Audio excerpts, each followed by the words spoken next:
Hey y'all, it's Amanda. It is Sunday, December 29th, almost New Year's. I don't know what that has to do with this video. Just felt like telling you that it was almost New Year's. I realized that I never did a book review of Miss Peregrine's Home for Peculiar Children. I don't know why. I posted it on my Goodreads, but I never did anything about it. So I was like, let's do one. So, yes. Miss Peregrine's Home for Peculiar Children by Ransom. It is about a young boy named Jacob who is told stories by his grandfather his entire life about the island that his grandfather grew up on.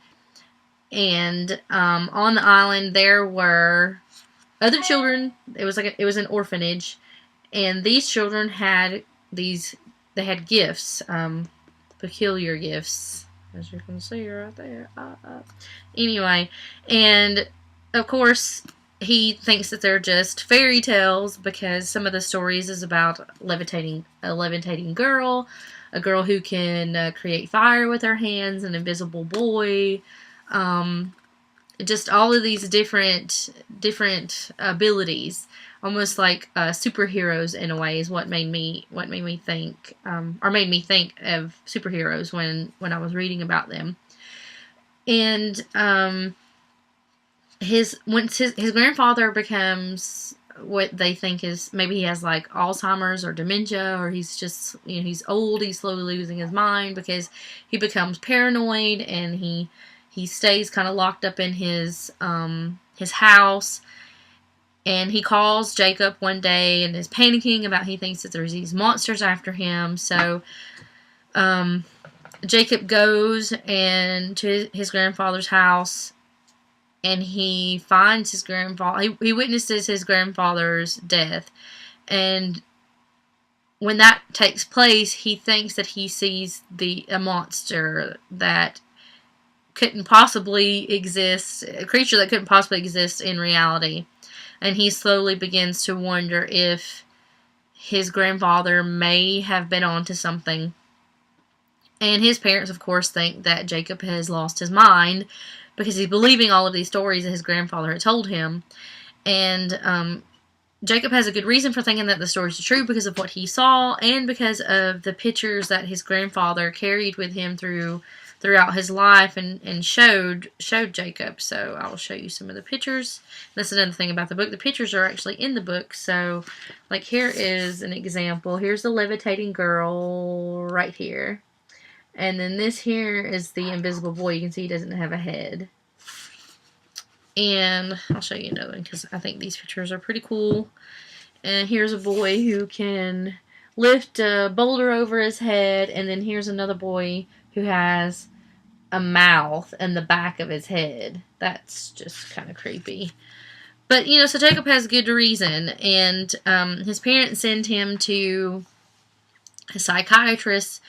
And the psychiatrist suggests that maybe Jacob should go to get some sort of closure over his grandfather's death, to go to the island that his grandfather grew up on, and just to see it for himself, and maybe it will bring him some sort of closure.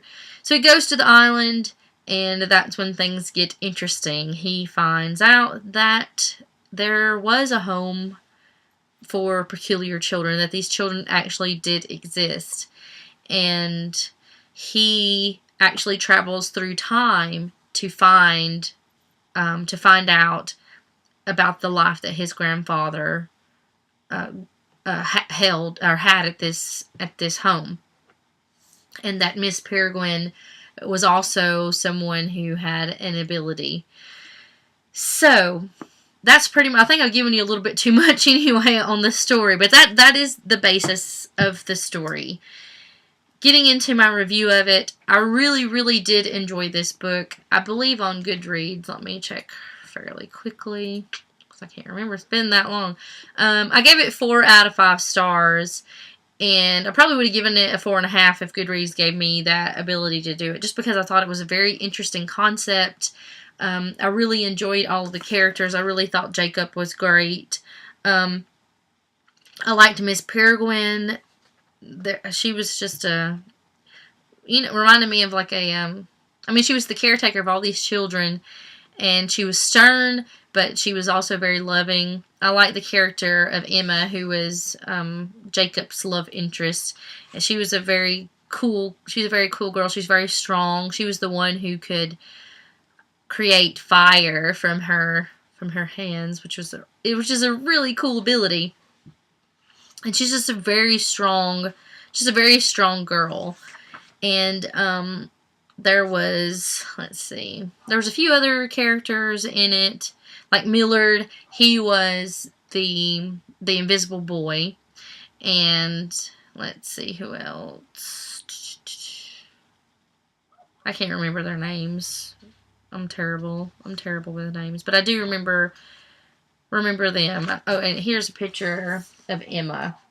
There we go. She looks kind of creepy, but she's really cool.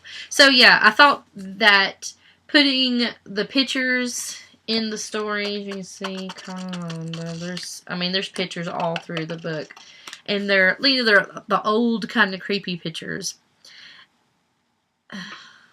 Let's see. And just, I don't know, I just thought it was a really cool concept, and it was a really cool idea putting all the pictures into the novel itself. And it's actually a part of a series, which I had no idea when I read the book initially. But the next book is called, it's in here, Hollow City is the name of the next book. And it is due out, actually, next month. Huh, I didn't know that either.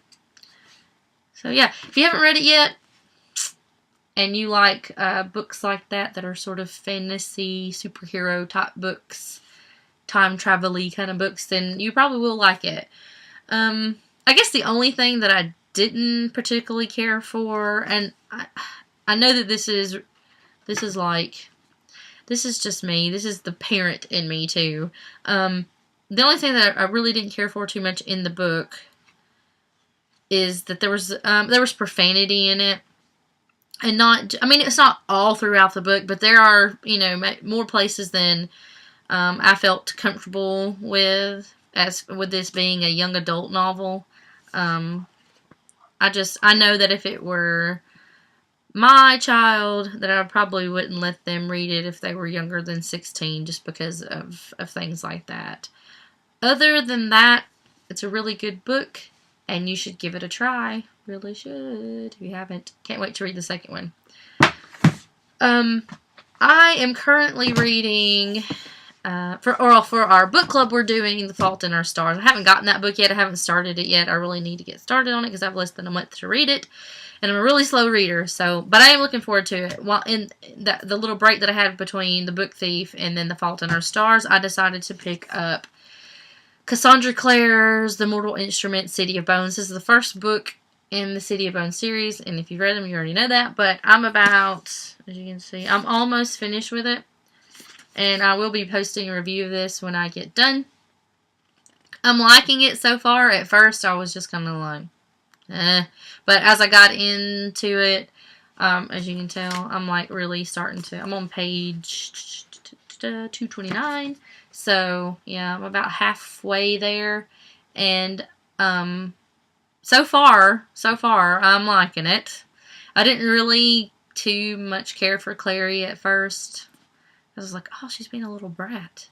But then, I'm liking her now. And I really like Jace. I think he's smart and witty, and he sounds really cute, too. He sounds like a really cute guy.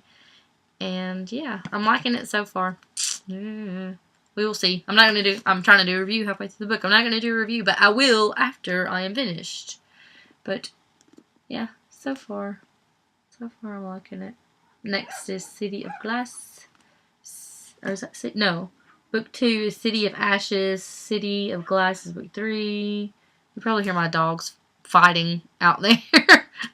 They fight all the time. They're just playing, Then City of Fallen Angels, and then City of Lost Souls. So I have a long way to go. But after I finish this one, I am going to read The Fault in Our Stars. Then I'll pick up the second. But I have 3. I have this one, City of Ashes and City of Glass. So I'll pick it up after I read The Fault in Our Stars. So yay! If you guys have read either one of these, let me know your opinions of it, or if you have done review of these, send me a link to your channel, and I'd love to watch them. I love hearing different points of view on books. If you read The Fault in Our Stars, which I think everybody and their mama has besides me, so if you've read that, just let me know what you think about it. And yeah, I'll post a review of this one as soon as I'm finished, and then The Fault in Our Stars when I'm finished with that one too. So I hope you guys have a very happy new year. God bless, and I'll talk to you soon. Bye.